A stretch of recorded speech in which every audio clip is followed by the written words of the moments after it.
कोई आया है एंट्री करके, लेट मी सी कौन है।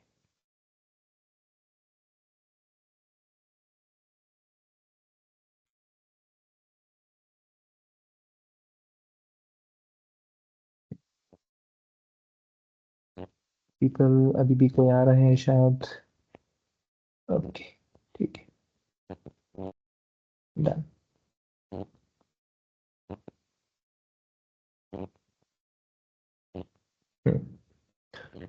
सो हम्म सो हम ये कल बता रहे थे कि अभी तक जो हमने स्टेप्स किए थे, हमने डेटा को जितना हो सके उतना रिटेन या फिर उसको हमने क्लियर करने का, मतलब इनिशियल स्टेज में जो होता है ना, इम्प्योरिटीज जो प्रॉब्लम्स होते हैं या फिर जो करेक्शंस होते हैं, वो हमने करेक्ट करके ले लिया। वंस डेटा इज डन, जो कि हमें मेरा कंफर्मेशन कि भाई यही डेटा है, यही डेटा हमको यूज करना है। ओके, हमारा टेबल रेडी हो गया है कि भाई कंफर्म है कि हमको ये टेबल है, यही टेबल हमको यूज करना है। अब हम ऐसे क्या करते हैं कि स्टार्ट करते हैं, इनिशिएट करते हैं आगे बढ़ना। और उस समय हम first at the start only हम ये चेक करते हैं कि डेटा मेरा बैलेंस है या इम्बैलेंस है। जैसे मैंने कल बताया था, बैलेंस डेटा रहने का सबसे लास्ट और सबसे जो परसेंटेज बेसिस में 70-30% के बेसिस में 70% टू 30% ये सबसे लास्ट लिमिट होता है। जिसमें कि अगर आप कंसिडर करो कि अगर जेंडर है, जैसे कल हमने बात किया था जेंडर में, जब मेल और फीमेल की बात होती है, तो मेल अगर डेटा 70% है और फीमेल का रिकॉर्ड्स डेटा मतलब रिकॉर्ड्स के बारे में 30% है, तो ये लास्ट कंडीशन रहेगा, फिर लास्ट कंसिडरेशन रहेगा जहां पे हम उसे बोलेंगे बैलेंस्ड है। इससे थोड़ा सा भी अगर ज्यादा, जैसे फॉर एग्जाम्पल ज्यादा मतलब क्या, इस केस में बोल रहा हूँ 71 और 29 इस ऐसे केस में चले जाता है, तो yes it is not at all balance.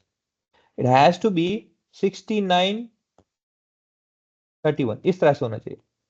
ये हमेशा, ये अगर ये कम हो रहा है तो ये हमेशा बढ़ते होने चाहिए। क्यों, इसका रीजन क्या है, 50-50 होगा लास्ट में आके जाके, अगर हमने भी डिस्कस किया था। ये तो आइडियल केस है एकदम, ये तो बेस्ट केस है 50-50 होना। सबसे लीस्ट सिनेरियो है 70-30। ओके, नाउ कल फिर हमने ये भी देखा था कि अगर डेटा इम्बैलेंस हो गया है ना, इम्बैलेंस होगा तो प्रॉब्लम क्या होता है, क्यों हम इतना टेंशन ले रहे हैं इसमें। अगर इम्बैलेंस हो तो क्या तो हो गया, नहीं, आपको इसमें सीरियसनेस लेना होगा। डेटा इम्बैलेंस नहीं होना चाहिए, क्योंकि अभी भी आए शायद।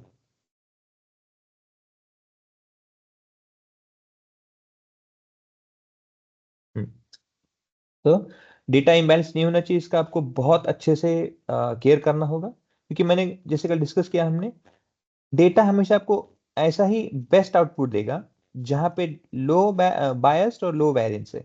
डेटा हमेशा आपको वो आउटपुट देता है, रिजल्ट एनालिसिस जो भी आपका इंसाइट होगा, कंक्लूजन जो भी निकलेगा, वो बेस्ट कब रहेगा, जब आपका डेटा लो वेरिएंस और लो बायस के सिनारे में होता है। क्योंकि क्या होता है, आपका जो रिक्वायरमेंट है, जो आपका गोल है, उसके पास में ही डेटा होता है। अदरवाइज जितने भी बाकी सिनेरियोज हैं, वो हर सिनेरियो में क्या है, आपका गोल होता है सेंटर, जिसे हम बुल्स आई कहते हैं। इसके हर समय आजू बाजू और बाहर ही वो डेटा रहता है, तो उतना अच्छा एनालिसिस नहीं होता है। ओके, ना अब बाद में हमें ये भी क्वेश्चन पूछा था कि हमने डिस्कस ये भी किया था, क्योंकि बहुत अच्छा क्वेश्चन था कि डेटा इम्बैलेंस है तो क्या करें, है ना। डेटा है नहीं तो क्या करें, पर इम्बैलेंस है तो करेंगे क्या हम। इट्स वेरी गुड क्वेश्चन कल जो पूछा था। सो अगर ऐसा सिनेरियो आता है कि जहां पे आपका एक पर्टिकुलर डेटा ज्यादा प्रिडोमिनेंट है, जैसे कि 80% डेटा है और दूसरा 20% डेटा है, जो कि इम्बैलेंस का सिनेरियो है, तो ऐसे एनालिसिस करते समय देखो हमने क्या कहा था कि रैंडम सैम्पलिंग एक प्रोसेस होता है ना। रैंडम सैम्पलिंग से भी पहले लॉजिक एक हम यूज कर सकते हैं कि ये अगर 20% डेटा है ना, तो आप इसको भी क्या करोगे, इसमें से भी आप 20% ले लो।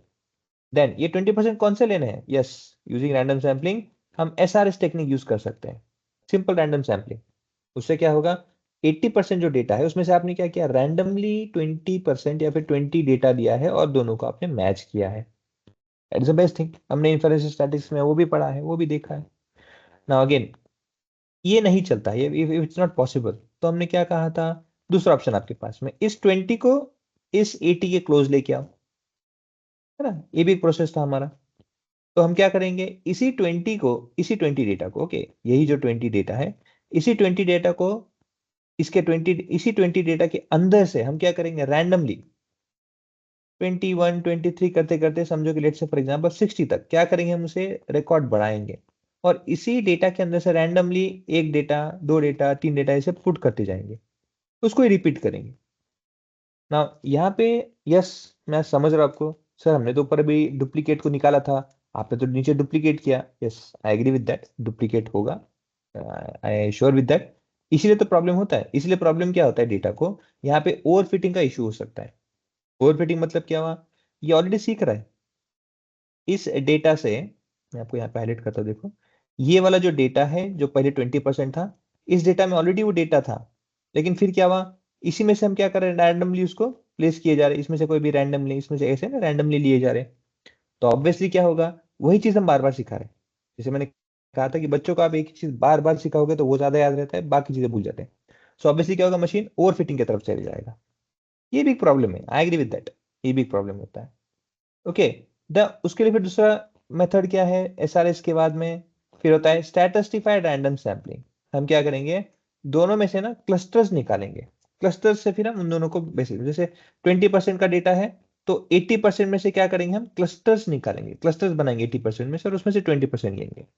और मल्टी स्टेजिंग, ऐसे भी प्रोसेस कर सकते हैं। So we have different different methods. But again scenario वही होता है ना, कि ये होता है अप्रोच बेस। ये क्या है, रैंडम सैम्पलिंग का क्या है, अप्रोच बेस कैसा होता है। तो हर समय क्या होता है प्रॉब्लम, कि आपको जो भी आउटपुट मिलेगा माइट बी प्रॉपर ना मिले परसेंटेज वाइज, है ना। तो इससे और अच्छा एक्यूरेसी कहाँ से लेके आ सकते हैं, टू गेट मोर एक्यूरेट और to get more particular output. दूसरा मेथड होता है जिसे हम कहते हैं SMOTE, synthetic minority over sampling technique. इसका फॉर्म यहाँ पे लिखा हुआ है मैंने, this is what we are going to use, जो कि आपको यहाँ पे दिख रहा है। अभी कैसे होता है, इसको अप्लाई कैसे किया जाए, जैसे आपके सामने देखो, यहाँ पे आपको ग्राफ में दिख रहा है कि मेजोरिटी तो यहाँ पे है और माइनॉरिटी ये है, और माइनॉरिटी में वेरिएंस बहुत ज्यादा है। तो हम क्या कर सकते हैं उसमें, what we are going to do is that we are going to match this majority using one technique which is SMOTE. ये स्मोट कैसे वर्कआउट करता है, देखो प्रिंसिपल, हर एक डेटा पॉइंट को ऐसे जोड़ेंगे पहले हम, ऐसे ना ऐसे लिंक कर देंगे, ये ऐसे और ऐसे। Okay, now in between two points, कोई भी दो पॉइंट पकड़ लो, लेट्स से फॉर एग्जांपल आपने ये पॉइंट पकड़ लिया, this point and this point. अब हम क्या करेंगे, इन दोनों के बीच में, ना इन दोनों के बीच में पॉइंट्स जो आप जनरेट करोगे synthetically, it can be 1 2 3 4 multiple हो सकता है। ओके, ऐसा कोई प्रॉब्लम नहीं है। ना with in this, let's say for example आपने क्या किया, 2 2 पॉइंट जनरेट करना है, हर एक डेटा पॉइंट के बीच में दो दो पॉइंट जनरेट करना है। तो क्या होगा, दोनों के बीच का डिस्टेंस, यहाँ पे ऑलरेडी फॉर्मूला वगैरह मेथड्स है। मैं अभी मैथमेटिक्स में इतना नहीं जाऊंगा क्योंकि डेटा साइंस के लिए ठीक है, बट डेटा एनालिटिक्स के लिए इतना कंसर्न नहीं है, आपको बस टेक्निक पता होना चाहिए। सो स्मूथ एनालिसिस में क्या होगा, इन दोनों के बीच में जो डिस्टेंस है वो मेजर होगा, और रैंडमली एक पॉइंट यहाँ पे सिलेक्ट किया जाएगा। एक ही पॉइंट किया तो यहाँ पे आएगा, अगर दो पॉइंट किया तो फिर क्या होगा, दोनों पॉइंट में से सेंटर को छोड़ के एक यहाँ पे और यहाँ पे, क्योंकि फिर बाद में सेंटर में एक और भी हो सकता है, और फिर बाद में और भी, ऐसे ऐसे करते करते मल्टीपल पॉइंट्स, एक या एक ऐसे दो दो डेटा पॉइंट के बीच में आप कंटिन्यू करोगे। इससे एडवांटेज क्या है, देखो जैसे हमने कल कहा था, कोई 11 जैसे एजेस है, ओके 11 और 13 के बीच में है।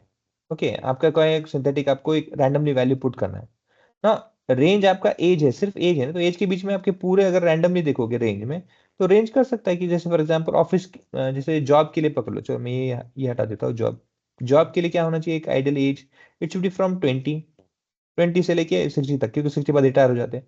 That should be an ideal age. ना ये एज क्या है, आपको ये रेंज पता है कहाँ से हो रहा है, 20 से लेके 60 तक। ना किसी को बोलो कि अच्छा एक गैप है, इस गैप में आपको जो चाहिए वो नंबर डाल दो, 20